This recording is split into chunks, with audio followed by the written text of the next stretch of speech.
สิแล้วพี่น้องสิแล้วคนกับสิแล้วคนกับสิแล้วมันกับสิแล้วพี่น้องเป็นได้สมไว้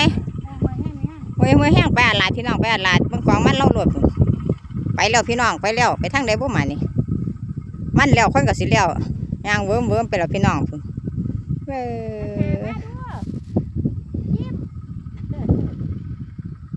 ไปอาลาดพี่น้องเอ้ยเมื่อยหลายพุ่นล้มออกหูแต่ใดบ่ย่างไปหาหลูอยู่เถียงหน้าหรอกพุ่น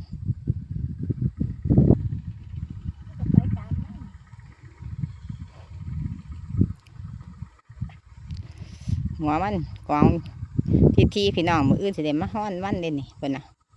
มาฐานคือเก่าพี่น้องเอ้ยพุ่นสมมติย่างเขาห่มบกแล้วพี่น้องย่างเขาห่มบกแล้ว